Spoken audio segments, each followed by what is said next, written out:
I am so excited to have my guest here today, Jason Dillon. He is a top producing agent, has an awesome team, and he is a club wealth coach. And he is ahead of the game. I can tell when I first talked to him, he knew what he was doing. He knew what was going on with Google local ads, and he was having a ton of success with it. So, Jason, thanks for joining us on our podcast here today. I really appreciate it. As real estate professionals, we were told that if we go out and buy leads, somehow we'll figure out how to convert those leads into sales and we'll build an awesome real estate business. The truth is that model is dead. With lead conversion at an all-time low, we need to ask ourselves this question. How do we build a profitable business that has clients coming back to us, generating more repeat business and referrals, while in the meantime, increasing our lead conversion rate to be profitable on the front end? Real Insider Pro is here to help you answer that question. Isaiah, thank you so much for having me. I was really excited when you reached out because this is something that we've been using and having some great success with. So I'm happy to share it with everybody and help everybody implement it into their business. Awesome. Jason, I want to get a chance for people to get to know you a little bit and Sure. And what your kind of what your backstory is, and if anyone had referrals or anything like that. Just a little bit about your market, and how they could get a hold of you, if we could start off there. Sure. So I am in the Hudson Valley area in New York State. We're about an hour north of New York City, and I also service northern New Jersey, Bergen County. I've been licensed since the end of 2017, so I'm in my fourth full year of real estate right now. I'm in my second year running a team.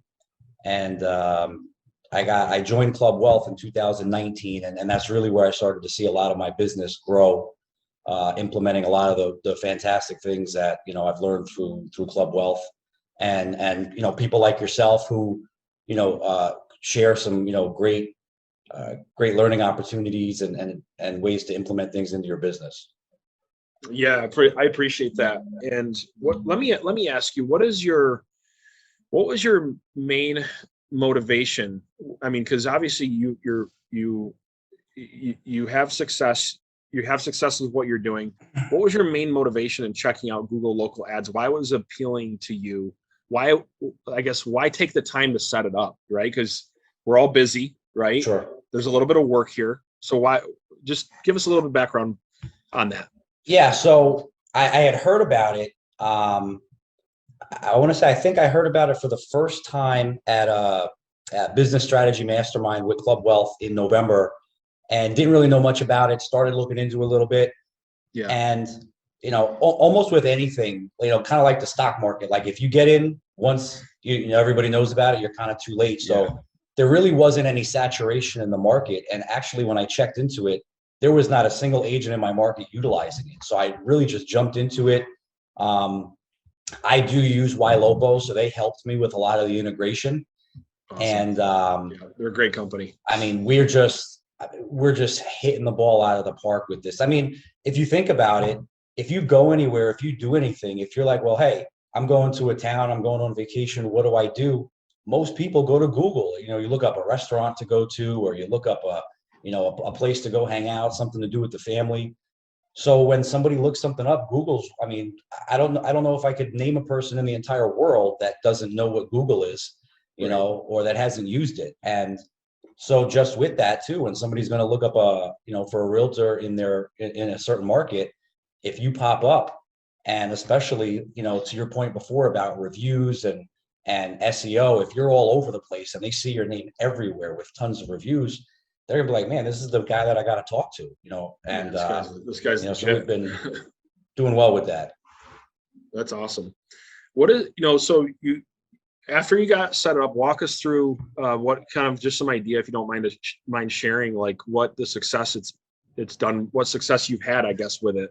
Sure. So in the beginning, it was just like anything. It's learning what to expect. Having some stuff, go through a little bit of growing pains, with agents, with your systems. I mean, you can have all the shiny objects in the world. If you don't have systems to help you, and you don't take advantage of those systems and utilize them to keep yourself organized and on track, none of it's going to work. So the first thing is you have to be committed to utilizing the systems. Otherwise, you might as well light your money on fire. I'll share with you the last 30 days because this is really where we started. It took a little bit of time to get implemented and figure it out, but now we're cruising. And I can tell you the last 30 days, I mean, our conversion rate, our connection rate, I mean, these might be dollar for dollar the best leads I've ever had. And we've spent money on all sorts of different systems, but I mean, I'm really starting to, I've gone through in the last 30 days and I've really looked through everything that we're spending money on.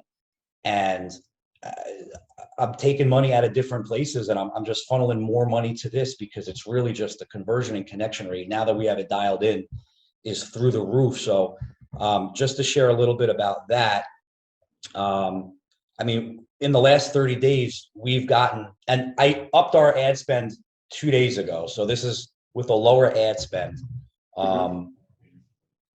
Because in the beginning, we weren't sure how much to put into it. But in the last 30 days, you're kind of feeling it out, right? Yeah. So in the last 30 days, we've had 27 leads come in. We've connected with 25 out of the 27. That's a 92.5% connection rate. We've gone on 11 listing appointments. We've signed 7 of them. 4 of them we're still nurturing a little bit. And we have 7 buyers that we're actively showing properties or in contract on from the last 30 days. What amazing. I mean, the conversion rate, the thing that hit me right away was the conversion rate. Yeah. I mean, we have all of my agents on the team. I have 6 agents on my team right now. And every day when we do our daily huddles, all I keep hearing about is we keep getting all these calls from Google, and these clients are great. They're ready to go. They're pre-approved. They're ready to buy a property. I mean, these are like the lowest on the funnel that I've seen. Yeah. And that's just it. That's, in my introduction, that's really what I want everyone to grasp here is that, it's one thing to generate a lead. It's another thing to pay attention to its conversion cycle and when it's going to convert. And, people ask me all the time, well, Isaiah, what's the best lead source out there? And one of the things that I say is you got to have a balanced approach. That's why we kind of break things down. At least we call it our REN success formula, Jason, where what we do is we recommend you have an A list, B list, and C list, and you figure out where you have a long-term nurturing plan for like your geographical farm. That's probably your C list because you're going to get some low-hanging fruit, but you're not going to get a crazy high conversion. You got to nurture it. And then you have maybe like social media leads might be on a B list. They're not bad leads. You're just going to, you'll catch some low-hanging fruit, but you're going to have to nurture a lot of that over 6 months. Right. And to make that work. And then you have your A list, and your A list should be your SOI. Maybe a platform lead would be on that A list. And I would say, based on what's happening and what the stats I'm hearing, what you're saying, you can almost take Google local ads and have that an A list type of lead because it's so short in the conversion cycle. It's incredible. Yeah, absolutely. I mean, these are almost like hand raisers. These are almost like people that are literally just like, they're calling you. I mean, they're like, hey, they're, the hand raisers, they put in information. They're like, hey, I'm ready for a phone call. These guys they're calling you directly. They're like, hey, I saw your reviews online. I saw your website online. I saw everything about, I Googled your area. I need you to help me.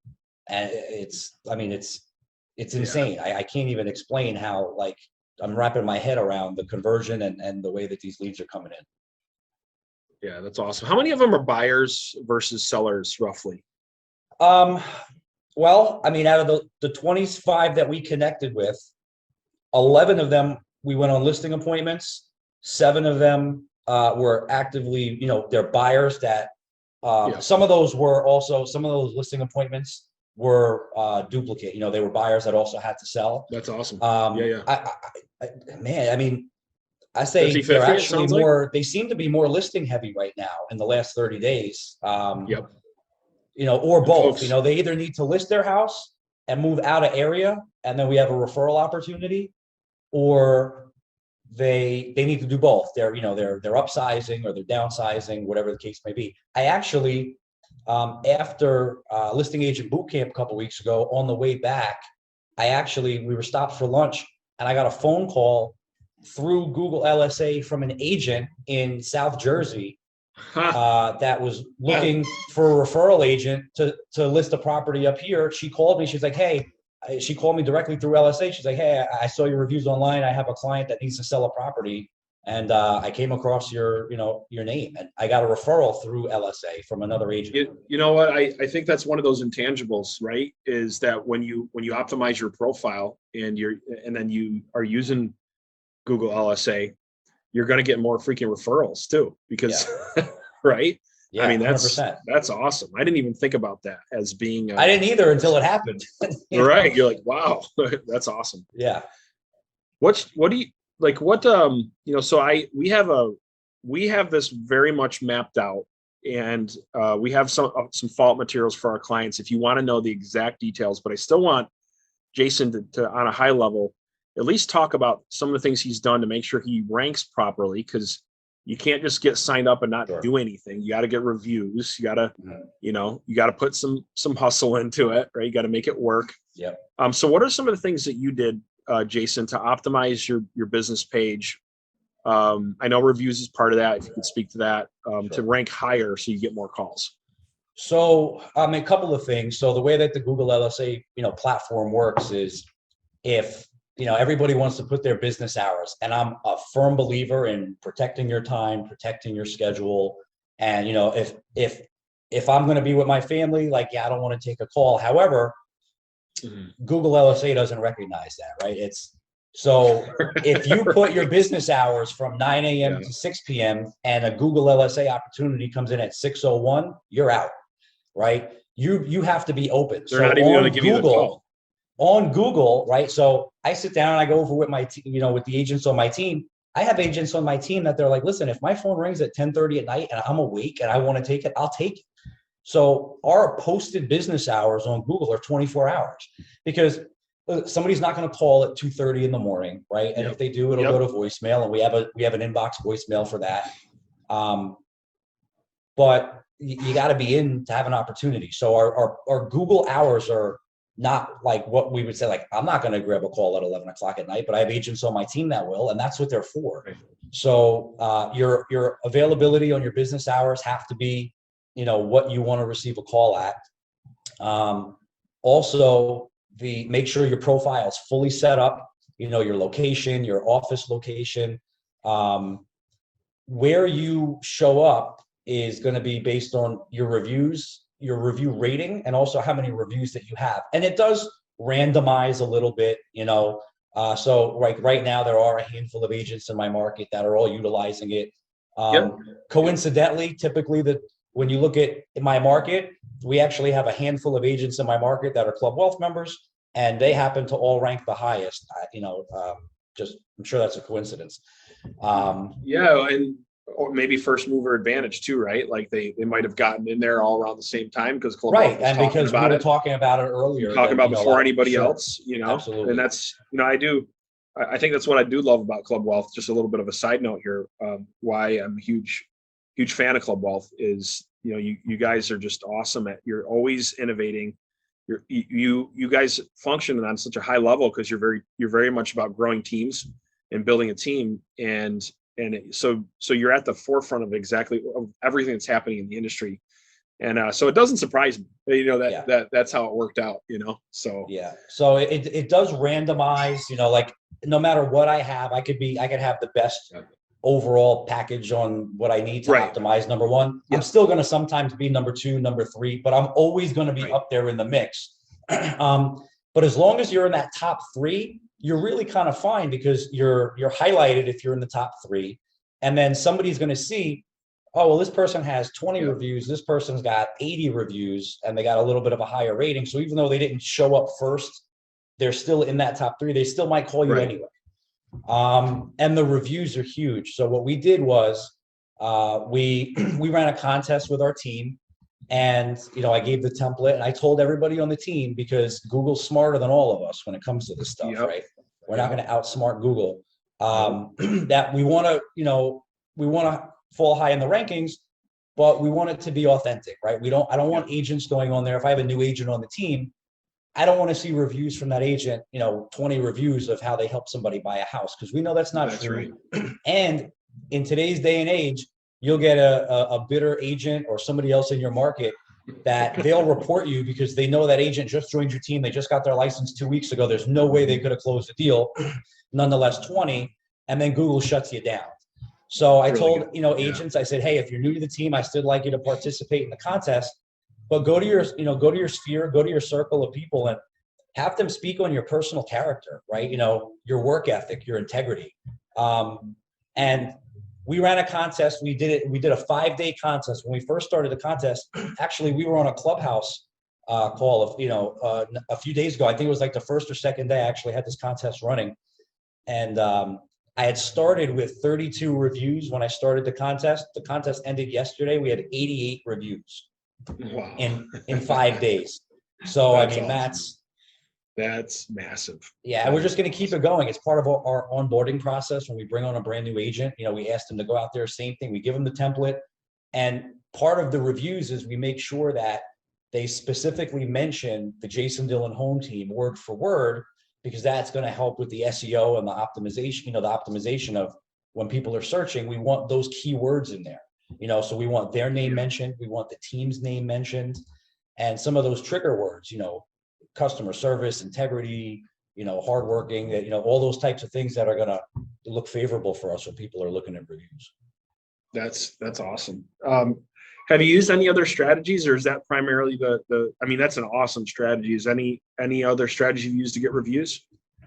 That's it. That's what we've been doing right now. We do, obviously, when a deal closes, we go after the reviews, but that we're still kind of, I want to say we've been doing it for a few months. So I still want to consider us in the infancy stages of figuring it all out. But 88 reviews is awesome. For we got, like I said, we got 56 reviews in 5 days. And, prior to that, we weren't really, prior to November, December, we really weren't utilizing Google as we should. It wasn't really a tool that we had. It was there, we wanted to make sure that we're on every single site. So when you search us, the whole first page is us, right? No matter what whether it's our own website, our own individual website that's customized, if it's our broker provided website, if it's realtor.com, Zillow, Redfin, any website, it's us, and it takes you to us. And it's all organic, and we've been having a lot of success with that. That's awesome. Now you have a team. So how do you determine who's taking the call? What sort of technology to use to make all that work? Sure. So for Google itself, we have a system that we implement for some, other platform-based leads like Zillow, called Callingly, which literally will increase our speed to lead. Before we were implementing that, it was goes into your inbox, it goes into your voicemail, your email, and when you get to it, you get to it. I don't believe in round robin, right? I'm like, I want agents that are hungry, that are aggressive, and they want to work, right? The money's out there, go get it. The opportunities are out there. I want you to earn them and fight for them. So everything's on a first to claim with us. So it goes into Callingly, it rings, and then the agent, whatever agent picks up the phone first. Yeah. So we have, depending on what the lead source is, if the agents meet certain KPIs, which are evaluated weekly, they'll qualify for certain type leads. So Google, Zillow, those are a little bit more of our, bottom of the funnel. They have to, maximize their KPIs. They can't miss anything. If they don't, they might still qualify for like a standard type of a lead, like a Facebook lead, but those are a little bit more top of funnel. Their conversion cycle might not be as good. But we want to reward those that are putting in the effort and the work. So, we don't want everybody to just have a layup, right? Everybody's got to, earn it and work for it. Otherwise it just doesn't work. You're not going to grow and scale that way. So, I think for anyone that has a team, this is really good conversation. What are some of the metrics that you use to evaluate your team on a weekly basis? If you don't mind sharing. The one thing that I don't do is I don't tie any of the KPIs to actual closings, right? Because I want the agents on the team focused on the actual activities, the daily activities and action and habits that need to be formed. So phone calls, follow-up, appointments, those things. Because if you're making 50, 100 phone calls a day, if you're setting 3, 4, 5, 6 appointments a day, just by default, you're going to have closings. Oh, You know, yeah. so I don't want to put that And it shows pressure, you they're especially hungry and on they're a going new to work. agent. They're going to work the leads, right? They're going to go after it. Yeah, You know, you're gonna just get closings by putting in the Yeah. work and taking the action. And sometimes you get a brand new agent to the team that's got no sales experience, you know, all that pressure to close a deal. I'm like, I don't want you to worry about that. Just make the phone calls, make your follow-up, you know, make sure that you're doing your daily tasks and you're setting your appointments. And like, it doesn't matter who you are, if you do these things, you're going to have closings. That's really good. And when the calls come in, I'm sure there was, you know, every type of lead to how you work it, and your intro is a little bit different. Do you find there was a little bit of a learning curve when it came to like getting those inbound phone calls, or was it pretty easy transition because they're ready? Or just walk us through that a little bit, if you don't mind. Yeah. So, I mean, are you talking specifically the Google LSA? Yeah. Sorry. Yeah. Going back to the Google. Yeah. I mean, so what we did so every lead source that we have, for the most part, we actually have a dedicated phone number for. So we have, when we first started, I had a Google Voice number. And then when we converted the follow-up boss for our CRM, we ported that number over.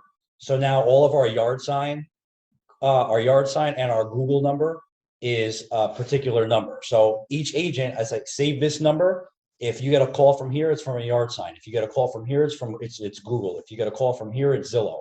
So they know. I mean, you should just answer your phone if you're an agent, is the truth. But this way they at least know, because I mean, that's every time that phone rings, when you see Google, you know it's money, right? So pick it up. Yep. And this way it syncs. It goes right into follow-up boss. It goes right into our CRM.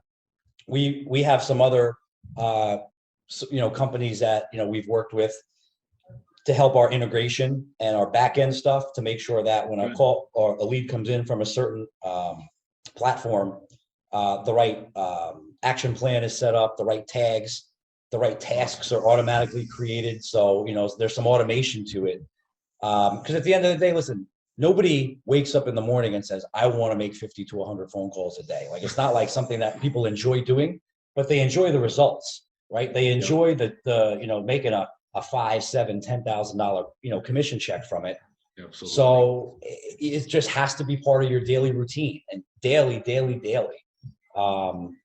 But yeah, so we have a lot of integration. I want the agents on our team focusing on income producing activities, not so much the monotony of the mundane tasks, which is still a part of it. But like I said, we do have a lot of integration and automation to try to make it as seamless and easy for the agents as possible.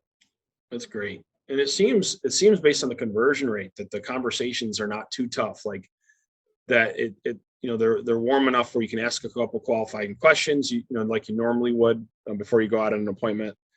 So when that call comes in, it doesn't seem like there's too much of a learning curve for the agents to be able to turn that call into an appointment. Because I know when people are paying $35, $50 a lead, there's some people that are like, what if it doesn't convert into an appointment? I can hear some people thinking about that, so Yeah. how did that go with your team? Was the conversion, is the conversion pretty good from a phone or from the phone call to an appointment?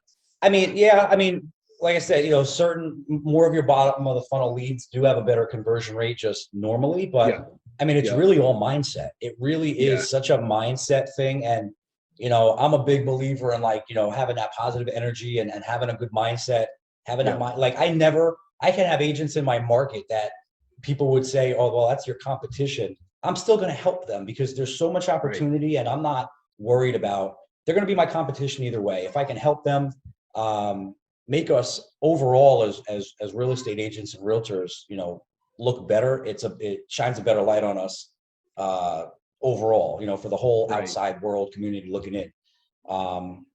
So people that are worried about signing up to Google local ads because of conversion, don't worry about it. If you have the right mindset going into it, let the calls come in, you'll get better.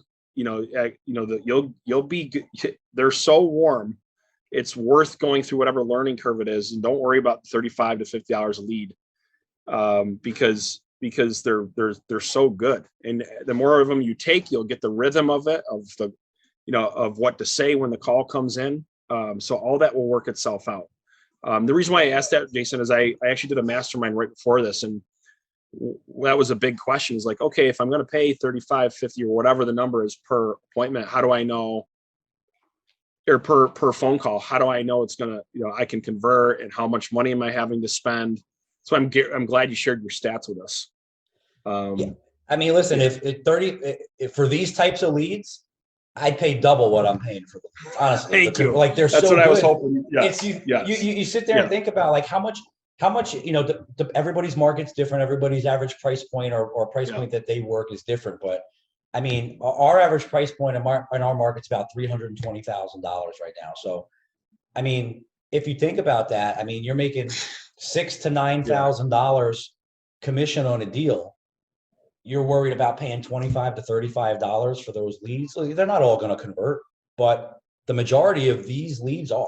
I mean, if you answer your phone, that's the biggest thing. Everybody says, well, what's the one thing as a new agent or even an experienced agent, what can you do? Yeah. The biggest thing I can say to anybody, write this down. This is like real cutting edge. This is like some real, critical thinking type stuff here. When your phone rings, answer it. I mean, that's it. I mean, that's really like, that's the majority of how successful you can be. Like, if you just answer your phone and don't screen your calls, you're a real estate agent. People are going to get your number from all sorts of places. If you answer the call and it's the guy trying to sell you an extended car warranty on the car you haven't had in 9 years, just hang up on him. Right. Right. But that's money on the other line. That's really good. Cause I know like people are thinking that way. They're like, I had a lot of people asking questions like that or about that. The other thing I think, I'm going to try to throw all the objections that people, because my whole thing is when people are listening to my podcast, I want people to take action. Yeah. Right. And so, like, I want there to be nothing in their mind that stops them just from going to do it. And so I know other people are like, well, I don't have time to go get all these reviews. Okay. Right. And to do all this work. What would you say to somebody who's thinking that right now and kind of, that's an objection in their mind that's cycling through their head? I mean, one, it doesn't take a whole lot of time. You literally can just make a post on social media, ask your friends to help you. Your friends want to help you, right? Yeah. Your friends want to help you be successful. They want to see you succeed. So just ask them for help. Tell them that you're looking to grow your business and that you need their help and your support and that you're counting on them, and they'll do it. And you know what? You might not get 50 reviews, but you might get 10, and that's 10 more that you have now. And if you do that once a month, this is why people need to work their sphere, because when you're only engaging with people to ask for something, people might be less, willing to help. But if you're constantly out there putting yourself on social media, and like you said, videos, videos speak volume. I mean, we literally just switched from our onboarding process. I was doing like videos on BombBomb, and I was uploading videos. Like if an agent on my team's like, well, how do you do this? I would just make a video so I don't have to like explain it every single time. Now I'm doing it on YouTube because YouTube and Google are like, they talk like they're the same, company. So I want to be on YouTube so that now I have video content out there, and that'll just help with all the SEO out there. So just do it. You don't have time not to, because if you don't do the reviews, if you're not busy with clients, you're going to have a lot of time because you're not going to be out with clients helping properties, and you're not going to be able to grow your real estate business. Real estate is by far the best thing in the world that's ever happened to me. And that's awesome. The only thing that I say is I wish I would have gotten into it, sooner than I did. All right. How about people that are like, oh, well, I'm not a techie, so this sounds kind of techie to me. And I just like prospecting and pick up the phone, or I'm not good with technology. How, what would you say to that person that's thinking about that? Maybe they're like all this Google stuff and, page reviews and all this other stuff, that's not for me. What would you say to that type of person that's thinking about that anyway? I'm probably worse than you when it comes to tech. Right. I am awful when it comes to, there's like very few things that I can figure out how to do when it comes to tech. Yeah. But that's only because somebody's shown me a whole bunch of times and I vaguely remember it. If you're not that good at tech, there's so many options. Hire somebody to help you. If you can't hire somebody to be like a full-time support system for you on a monthly basis in a subscription type of a thing, you can go onto any of these sites where you can hire like freelance people. I can't think of but you literally can go out there and you can post a job on so many different freelance. I know there's one is freelancer.com. Oh, so you have Fiverr. Fiverr, that's the one I couldn't think of. Fiverr, so Fiverr, freelancer. freelancer.com. You literally can just hire somebody, in a different country for 20, 30, $50 and tell them, hey, here's what I need. And they'll do it for you.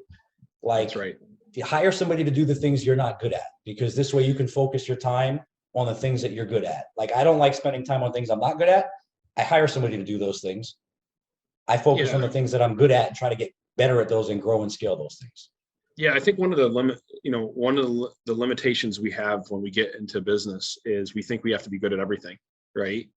Or we don't do it. Like in this, and that's something that a mental muscle that you develop over time, and that's something that everyone's going to run into. And what he said is so important, is that what you need to be good at is taking in the knowledge and the information. What you need to be better at is not the how. And I want you guys to write this down, not the how, but the who. 100%. If you want to be great in real estate, you have to not just be good at the how. You got to understand the how, but you don't have to do it yourself always. You have to find who else can do it, so you can focus on what you need to focus on. And that's revenue generating activities, like Jason said. And for me, once I got really, really good at, that's when our brokerage started exploding. That's when every business I've ever engaged in has exploded, when I stopped thinking it's all about Isaiah, right? And all about Isaiah having to figure out and do it all. It's not. Get the right people around you. And the nice thing about the world today is there's inexpensive ways to do things and it still works okay, right? There's ways to do it that are maybe a modest budget, and then there's premium ways to do it. So you can, whatever your budget is, you can't let your budget be an excuse, because like Jason said, there's somebody else that will do it, right? You just got to find it. You got to be proactive and go out and get it. 100%. And you'll find that the strategies like this will work. And here's the thing: the reason why I'm taking so much time in this portion, folks, is because I know when people listen to things, they get excited, they gain into information, and they start thinking about all the reasons why they can't do it. And I do not want those reasons. We want to answer all those questions, and that's kind of what we're going to transition to here, Jason. And first of all, I want to thank you so much for joining me today. I don't know what your timeline is, but we've had some questions kind of come in from Facebook, the live chat, and since I've been talking about this topic. And you can feel free to stay here if you want, Jason. Yeah, no, I allotted for some time. I allotted for some time, so I still got some time to hang out. Okay, awesome. Be happy to. Awesome. We just kind of do like a roundtable conversation here. So, sure. So the first question is how long? The first question we got is, how long did it take to get set up from the time that you started to the time that it was officially launched? What was that kind of time frame for you? Again, I had Ylopo do it. So I don't know what the timeline would be if you tried to do it on your own. I can answer that one if that's okay, because we did it for our brokerage. So okay, sure. So for us to go through it, it took about, to get the whole thing to the point of verification where you're waiting for the card to come in, because there's a card that's going to come in the mail. So what's going to happen is the first step here is you're going to want to go to your business page, and you want to get your business page in order, get it all set up. And we have a whole list of optimization techniques for you that I don't have time to drill down into right now, but you want to get your Google business page in order, set up. You want to get some video testimonials, some good pictures. Like one key thing that Jason said, which I'm hoping we picked up on, you don't want to have any limitation of hours, because Google will not give you the phone call if it comes in at like 7 or 8 and you'll say that you close at 5. And so there's some other things from keywords, but video is important. Okay.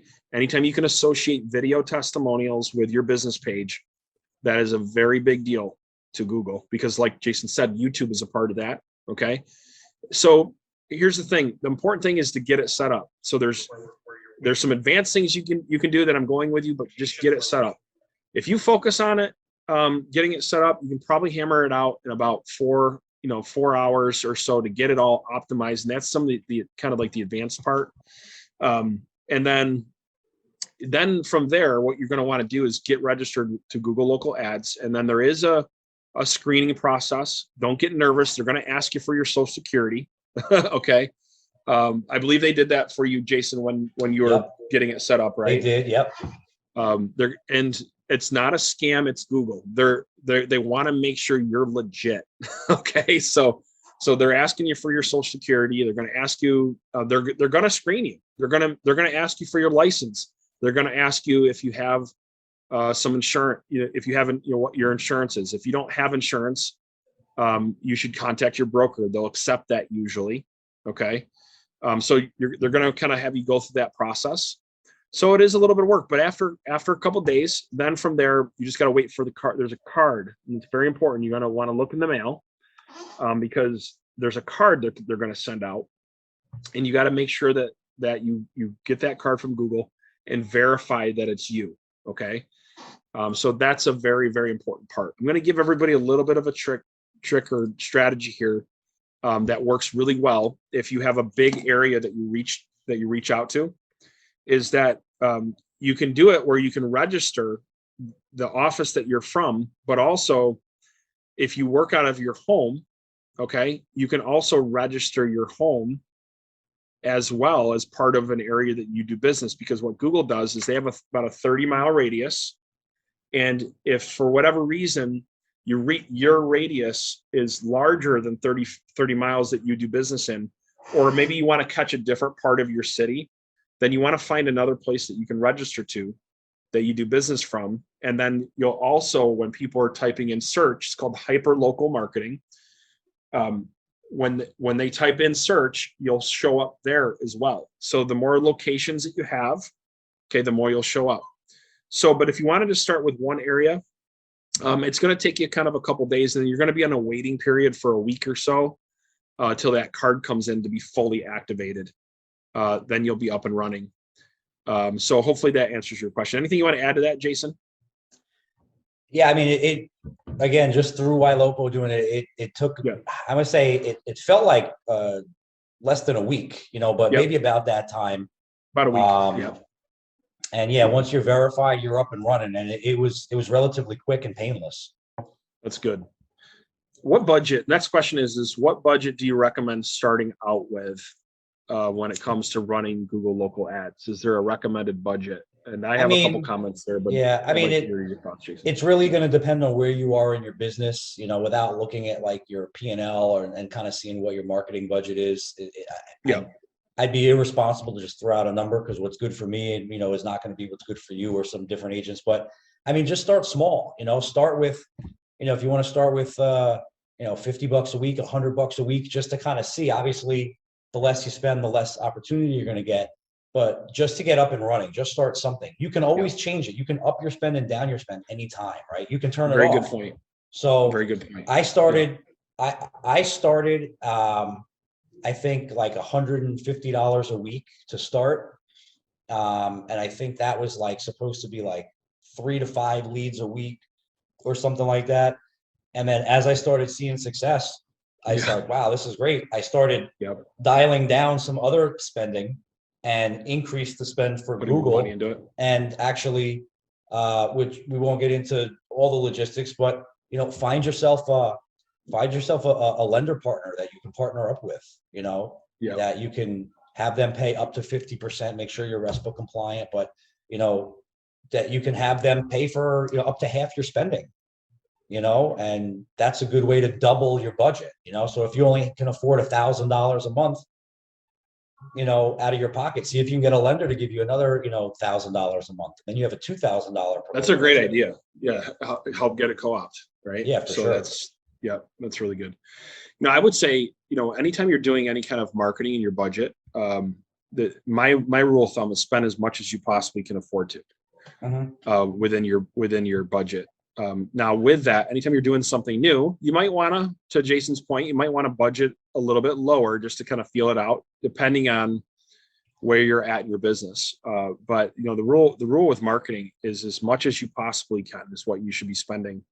because at the end of the day, it's all about building your database and the more opportunities that you have in front of you, to not only get a transaction, but then add more past clients to your database, generate more referrals. That's what it's all about. And it costs money to do that. So whatever you can afford to spend, that's responsible, but is what I would recommend you spend. We hear a lot of people that if they have a decent budget, they'll start out with right around $250 a week, give or take, and then go from there. But if not, start out with less. If you feel more comfortable, you could start out with more. So next question, last question here, Jason, that came in, is what do you find is the number one objection that you're getting of why they're not when the listings come in, like why they're not, the ones that aren't listing, why aren't they signing up, I guess, or why aren't they listing? So I can speak on the 4 examples that I have over the last 30 days. So we had 11 listing appointments. We were able to secure 7 of them right there.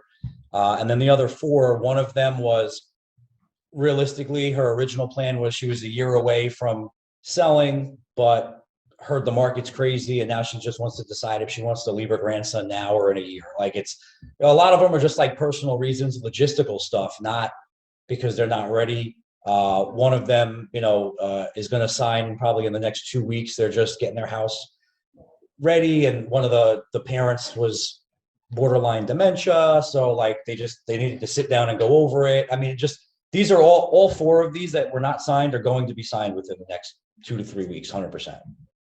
That's so awesome. I've really had when I like that's so cool. Yeah, this is literally like, it's so like taking cool. candy from a baby. Like if you're not on this, you got to get on it. Like you're missing. Well, yeah, because I think a lot of people, and the person that asked that question, I think what they're thinking is this like a for sale or expired. Am I going to get the same objections as I get with other type of seller leads, right? I think that's where that question's coming from. Yeah. So it doesn't. I mean, I did well with, expired's a little bit less over the last year or so, but I was always calling expireds daily, and those are still people that want to sell their property. Like they already had it listed. They're frustrated. You just got to find their hot buttons. But these people they're reaching out to you and they're saying, hey, I'm looking for somebody to help me buy or sell. And I looked up agents and you're the person I chose to talk to because your ratings were high. You had reviews, you had 5 stars and lots of transactions, and your name was everywhere in your market. So you're the guy I have to talk to. Like they're just picking you. You would really have to screw up the listing appointment to not get the listing. That's so cool.